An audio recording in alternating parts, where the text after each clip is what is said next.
Bonjour à toutes et à tous, bienvenue sur ma chaîne Mes recettes préférées et plus. Aujourd'hui je viens vous présenter une nouvelle recette, une recette salée, la recette des sablés à la fourme d'Ambert. Pour réaliser cette recette, vous aurez besoin des ingrédients suivants. 90 g de farine tamisée, 60 g de beurre à température ambiante, 60 g de fromage, donc fourme d'Ambert, un jaune d'œuf. La liste détaillée complète des ingrédients se trouve en barre d'informations ci-dessous, comme d'habitude. Alors vous allez voir, c'est une recette très facile à réaliser. Vous trouverez d'ailleurs, si vous aimez la fourme d'Ambert, la recette des feuilletés à la fourme d'Ambert et aux graines de sésame. Donc en fait, j'avais réalisé cette recette il y a quelques temps, il me restait un petit peu de fourme d'Ambert. Du coup, aujourd'hui, je viens avec cette recette de sablé pour pouvoir terminer la fourme d'Ambert. Alors vous allez voir, c'est très facile à réaliser, c'est délicieux. Vous pourrez donc les servir en apéritif dînatoire ou alors, pourquoi pas, pour accompagner une salade ou une soupe. Alors, ce qu'on va faire dans un premier temps, on va verser la fourme d'Ambert dans un saladier. Donc je l'ai coupé en petits morceaux, comme vous pouvez le constater.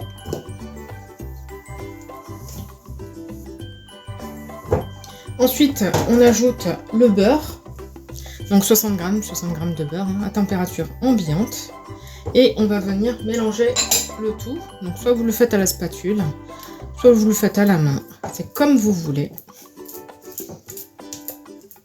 On mélange bien le tout jusqu'à obtenir une espèce de pommade, on va dire.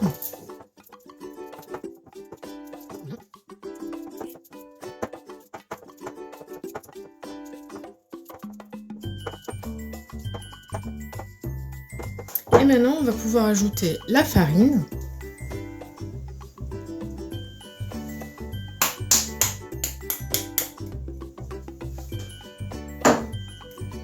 Et le jaune d'œuf.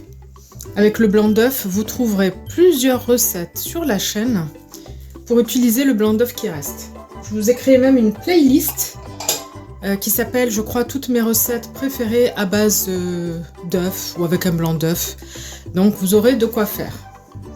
Donc voilà, donc on mélange bien le tout. On essaye de constituer une boule. Donc on y va tout doucement. Et puis vous pouvez finir à la main si vous préférez. Je crois que c'est ce que je vais faire. Je vais retirer la spatule et je vais malaxer à la main pour former une boule. Et je reviens vers vous.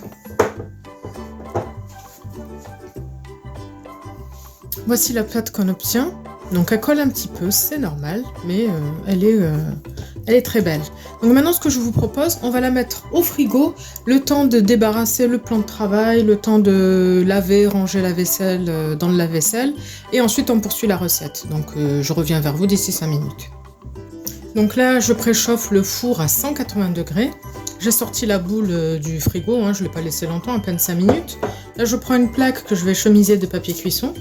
Et ensuite, à l'aide d'une cuillère, je vais former mes petits sablés que je vais venir disposer. Donc la taille, c'est comme vous voulez.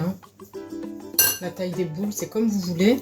Je fais des petites boules que j'écrase légèrement et je les dispose sur une plaque de papier cuisson. Voilà. Écoutez, je termine de réaliser tous mes sablés. Et lorsque j'ai terminé, je reviens vers vous pour vous montrer mon plateau final. Alors voici notre plateau. Donc là, j'ai pu constituer 11 petits sablés. Donc j'ai fait 11 boules que j'ai aplaties légèrement. Donc en fonction de la taille de vos boules, on va dire que vous allez faire une dizaine de sablés. Si vous voulez en faire plus, n'hésitez pas à doubler les quantités. Voilà, donc là j'ai préchauffé le four à 180 degrés chaleur tournante et je vais les enfourner pendant environ 15 minutes. Je reviens vers vous à la sortie du four. Voici ce qu'on obtient à la sortie du four. Donc nos sablés ont cuit exactement 15 minutes à 180 degrés chaleur tournante. Voilà, donc comme vous pouvez le constater, ils sont très bien cuits, hein. Là, on va les laisser refroidir et ensuite, on va pouvoir les servir. Donc, on arrive au bout de cette vidéo. J'espère que la recette vous plaira. N'hésitez pas à me dire en commentaire ce que vous en avez pensé. Je vous souhaite une très bonne journée et je vous dis à bientôt pour de nouvelles recettes. N'hésitez pas à vous abonner à la chaîne si ce n'est pas encore fait, à liker les recettes que vous appréciez et activer la petite cloche pour être sûr de ne pas rater les prochaines recettes. Bye bye!